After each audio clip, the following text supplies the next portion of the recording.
This is Rene Enriquez.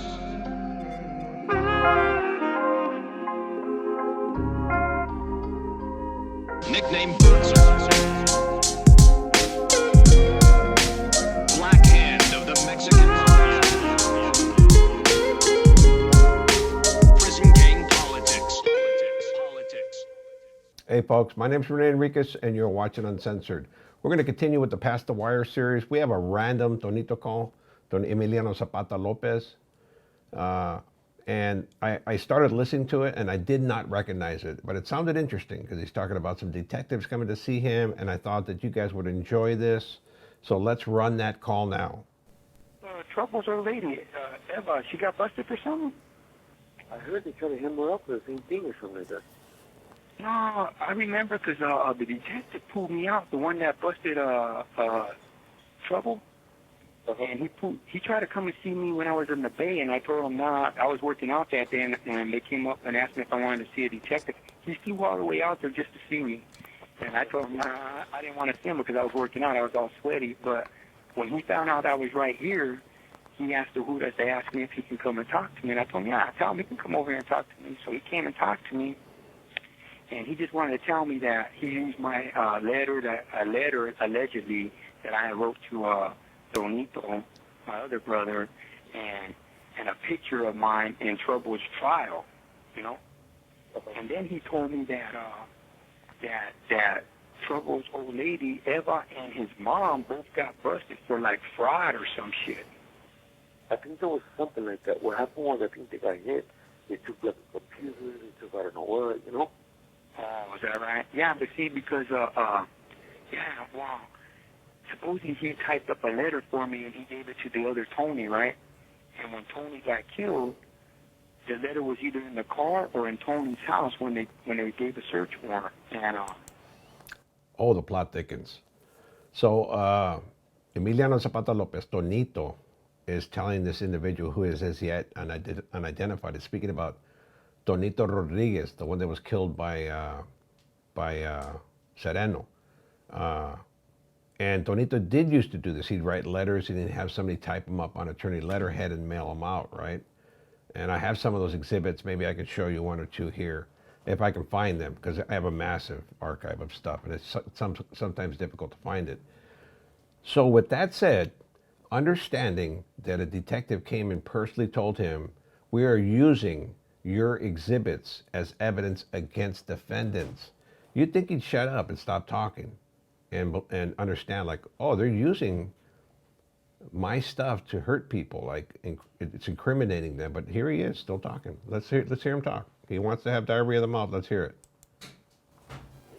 and they called Pelican Bay, and they went and hit my house, and they searched my house, but they didn't find shit, right? Right.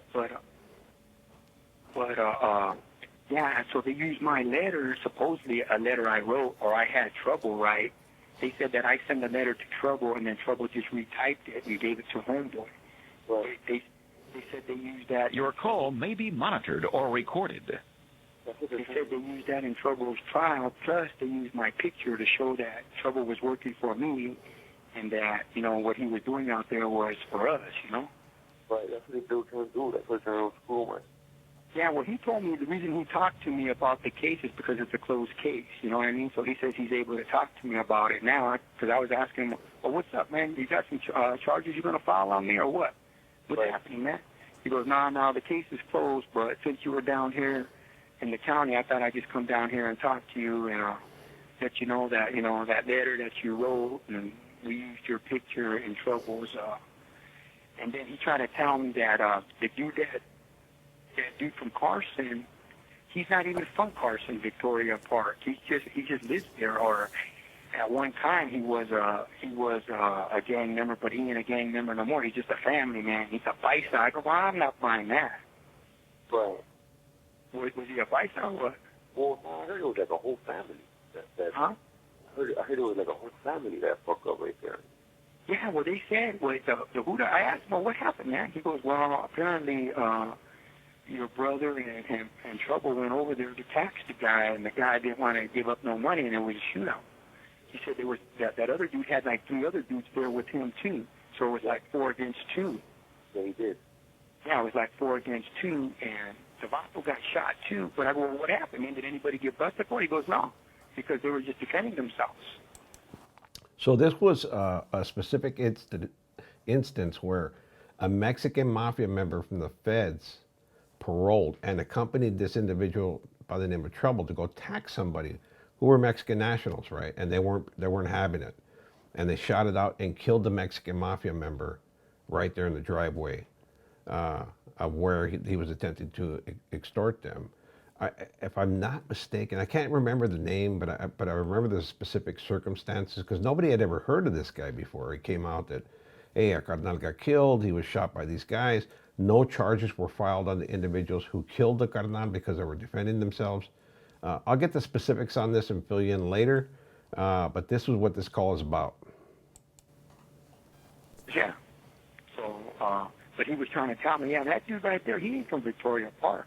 I know there's a green light on that neighborhood, but I'm telling you right now, that dude ain't from Victoria Park. He just lived there. So I don't know.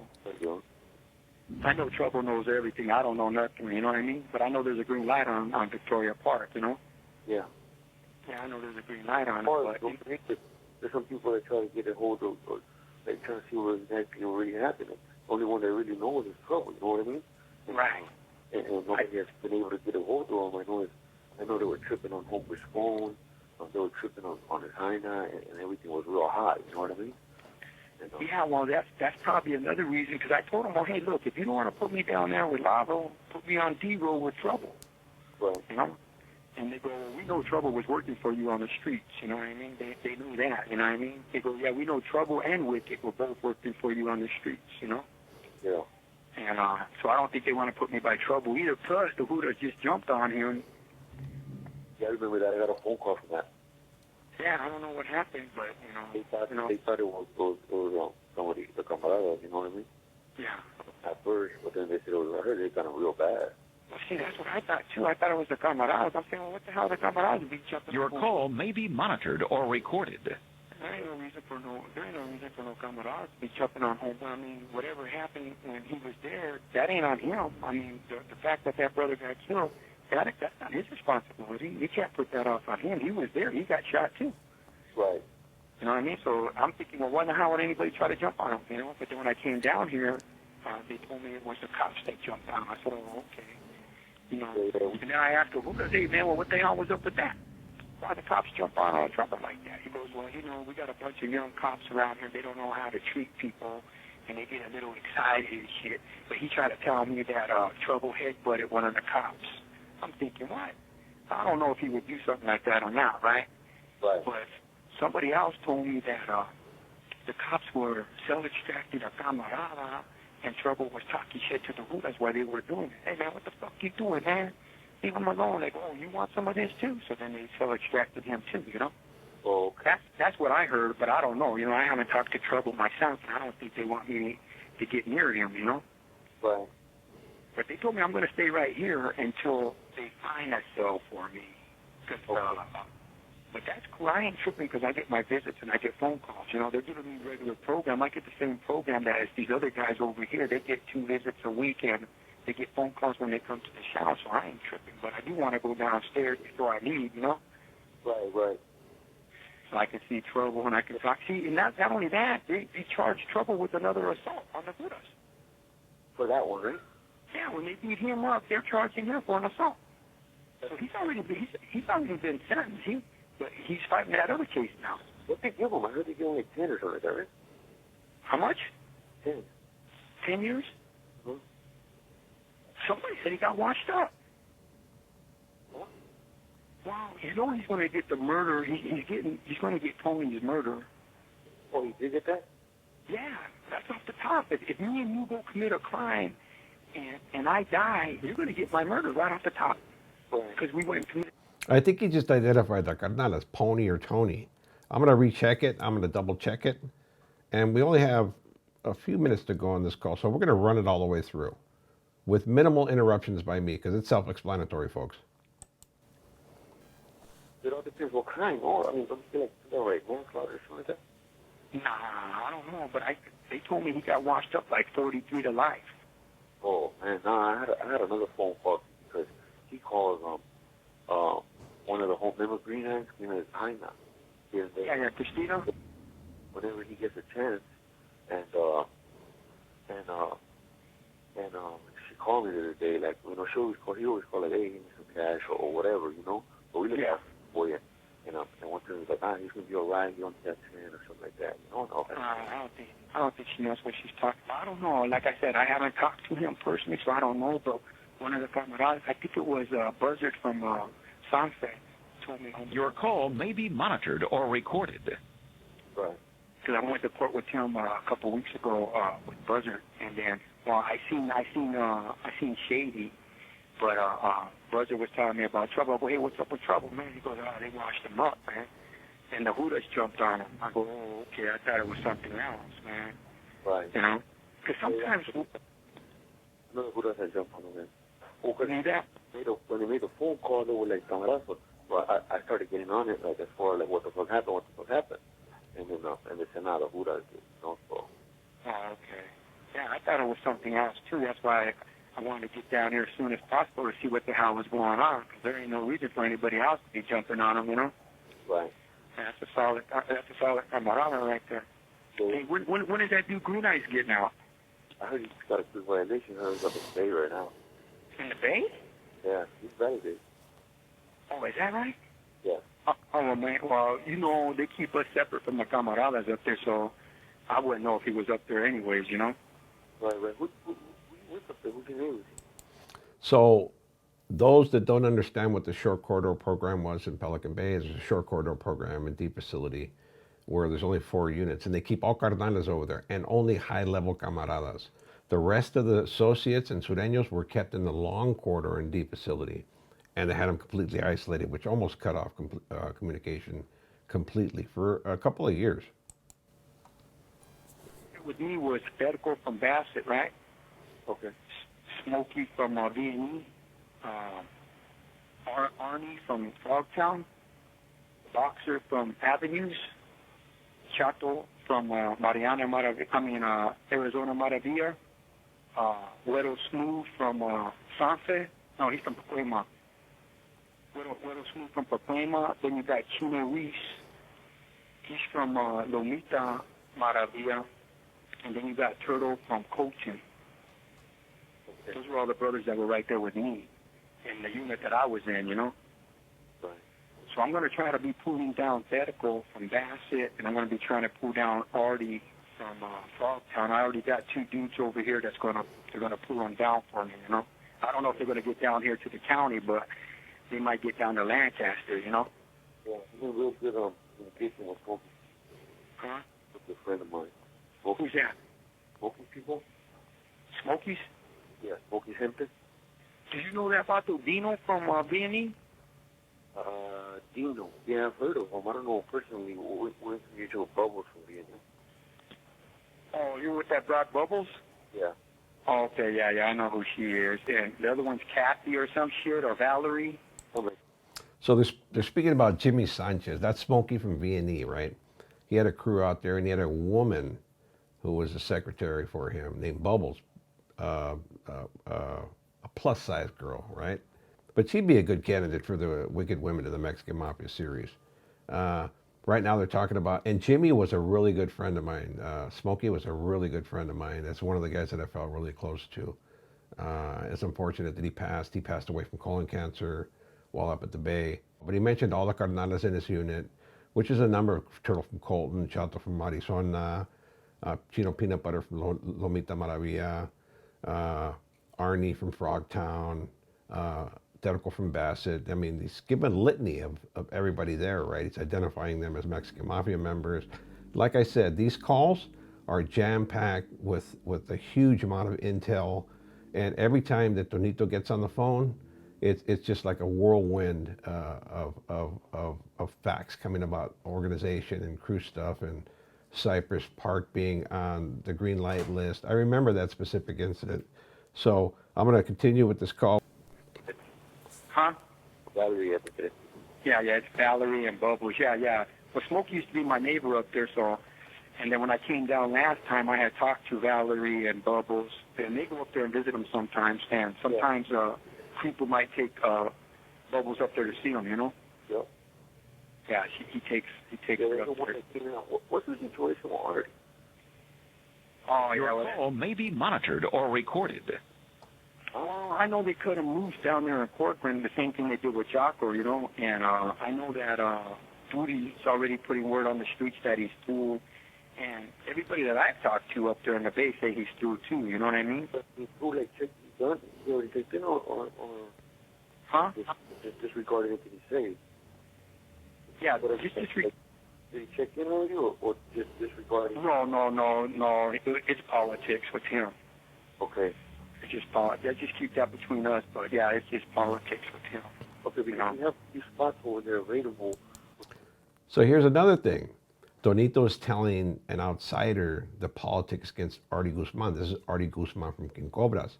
During the process that he was being politicked on, Turi Estrada started putting out wire that he was no good, that he's being isolated.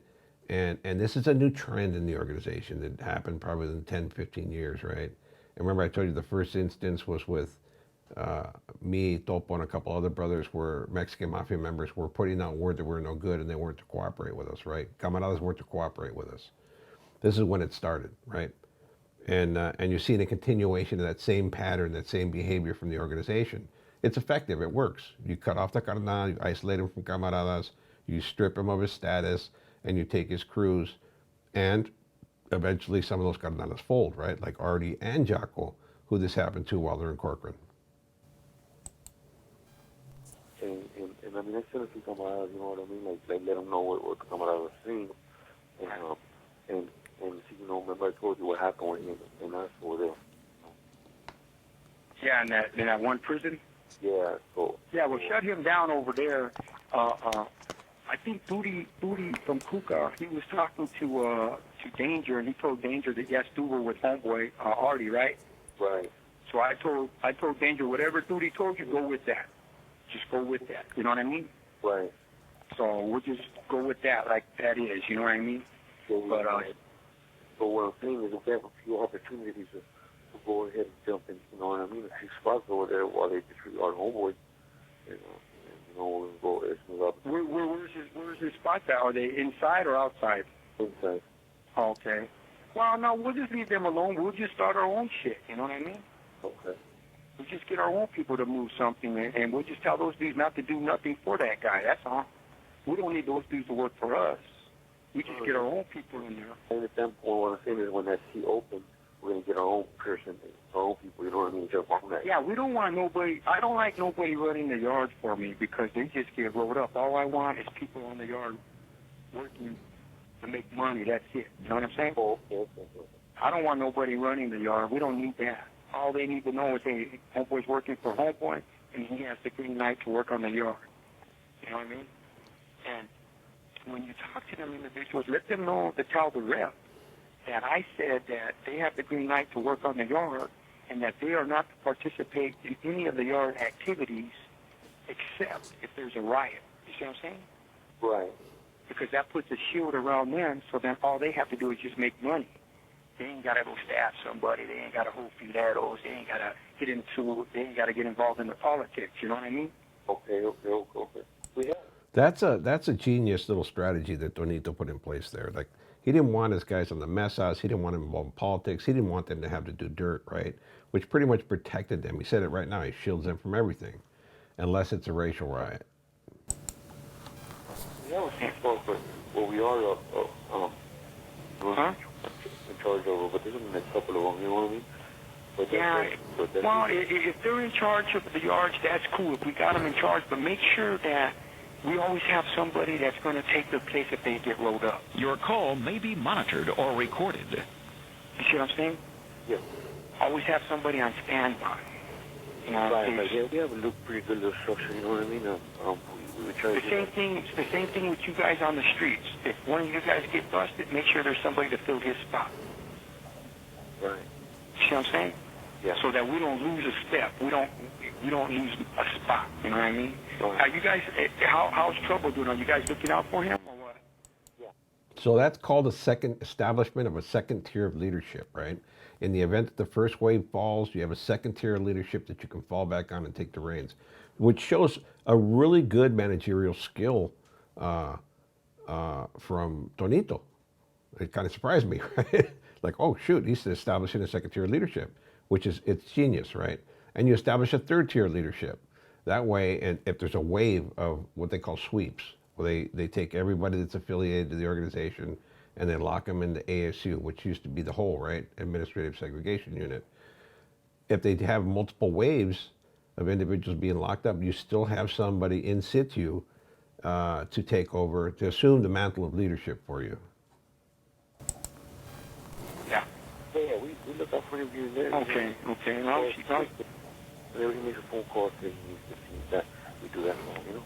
what's up with, yeah, if he needs something and he calls you guys, take care of it. Okay. Yeah, he's got that coming. You know that. What's up with this? What's up with his sister? Does his sister come and see him? Terry, you know her? No, I don't. Oh, okay. Yeah, I don't know her either, but I got her phone number right here. Let's call her and see what's up with her. It's 562-867-7562. Hey, what kind of work you do? I work in a box plant. A what? A box plant? Make corrugated boxes. Oh, you make boxes? Yeah. Oh, okay. $25 an hour. Yeah. Sure, can't complain. 867. 867-62. And the area code is 562. Right. Human. You have reached a number that has been disconnected or is no longer in... You hear that? Yeah, it's been disconnected. Let me try to make this phone call real quick, and then I'll get right back to you. Go ahead. Okay. Well, that wraps up this call, folks. Hope you enjoyed it. Again, Tonito with a bunch of information that's new about Artie, about isolating him, about politics in the yard, how he doesn't want his individuals to assume leadership roles because he doesn't want them rolled up. He'd rather have them just dealing dope on the yards rather than assuming seats in the mesa. And the individual he's talking to is insistent, like, we want to get one of those spots. We want this. We have a couple guys ready. Tonito doesn't want that. He wants to sit in the shadow and take over territory the easy way. Well, with that said, folks, hope you enjoyed the episode again. This is a random call I pulled, and it turned out to be a juicy one. So thanks for listening. Thanks for watching. Most importantly, leave a comment, subscribe, hit the notification bell, hit that hype button. And as always, have a safe weekend. Peace out, folks.